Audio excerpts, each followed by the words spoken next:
মদিনার বাজার দিয়ে নবীজি যাচ্ছেন, নবীজির একটা ওঁট পছন্দ হয়েছে। তো নবী ওঁটের মালিকের কাছে গিয়ে জিজ্ঞেস করলেন, ভাইয়া এই ওঁটটার দাম কত? ওই দামাদামি হলো, নবী সে দামে কিনতে রাজি হলেন, কিন্তু নবীর কাছে তখন অর্থ ছিল না। তখন নবীজি ওনাকে বললেন, আপনি আমাকে ওঁটটা দেন, আমি এখনই গিয়ে আপনার সেই প্রাপ্যটা পাঠিয়ে দিচ্ছি।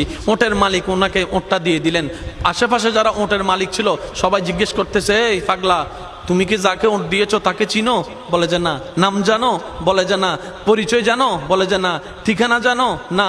তো তুমি যে ওঁটটা দিয়ে দিলা, উনি যদি ওঁটের টাকাটা না ফাটায় তখন তো তুমি লসের মধ্যে চলে যাবা। সে ওঁটের মালিক বলে, এত সুন্দর নুরানি চেহারাওয়ালা কখনো বাটপার হতে পারে না, কখনো চিটার হতে পারে না, কখনো মিথ্যুক হতে পারে না। ওনার চেহারা দেখেই তো আমি ওঁট বিক্রি করার আগে মনটাই বিক্রি করে দিয়েছি, মনটাই বিক্রি করে দিয়েছি, মনটাই বিক্রি করে দিয়েছি। তোমরা যাই বলো, আমার মন বলে উনি আসবেই আসবে, টাকাটা পাঠাবেই পাঠাবে। এই কথা বলতে না বলতে কিছুক্ষণ পরে নবীজির একজন সাহাবা এসে বলছেন, একটু আগে একজন ওট নিয়ে গিয়েছেন কাছ থেকে, ওটের মালিকটাকে একটু দেখতে চাই। উনি বলে যে আমার থেকে। তো উনি বললেন, আমাদের নবী আপনার থেকে ওটটা নিয়ে গিয়েছেন, ধরেন ওটের টাকাটাও দিয়েছেন, আপনাদের খাবার জন্য কিছু খেজুরও হাদিয়া পাঠিয়েছেন, খেজুরও হাদিয়া পাঠিয়েছেন। ওই ওটের মালিক বলে, ভাইয়া টাকাটাও রাখেন, খেজুরটাও রাখেন, আগে আমাকে ওনার কাছে নিয়ে যান।